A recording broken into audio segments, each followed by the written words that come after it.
by the time I was 9 when I discovered the universe, or really the universe discovered me, a first visit to my local planetarium. So yeah, I wouldn't call it an evolution, but I will say this. You didn't ask this, but it relates. Before I was more recognized, I'd be on an airplane. What do you do? What do you do? Okay. They find out I do astrophysics. Then out come the questions. Okay. Oh, tell me about black holes, relativity, the Big Bang, aliens. Okay. And would always land on God. And I used to give pretty straight, unforgiving answers to that question, to that inquiry. But then I thought that's not fair. There are people whose lives pivot around their religious beliefs and their spirituality. And just because I've been discounting it since I was 8, I shouldn't use that as a force against them. I should at least understand where they're coming from.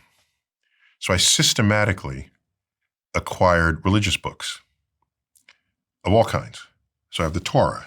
I have multiple copies of the Quran, Joseph Smith's account that led to the Mormons. I have multiple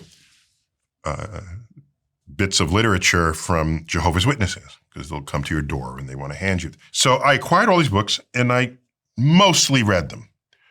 I've skimmed all of them and read some of them with a little more intensity than others. All right. On doing so, that enabled me, empowered me to have more meaningful conversations with people who were religious. Much more meaningful and more informed. That's the key.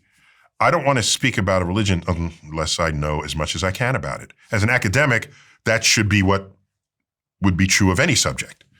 You're an academic, you care what's true, not what you think is true, what is true, or what people think. All right? And there's no doubt that religion has been one of the greatest forces operating on civilization ever since civilization.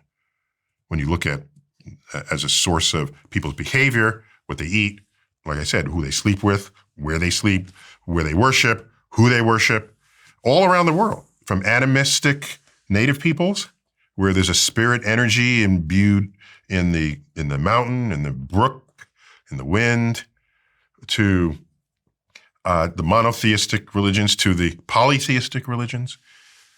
We don't call them that to put distance between us, but the Greek gods were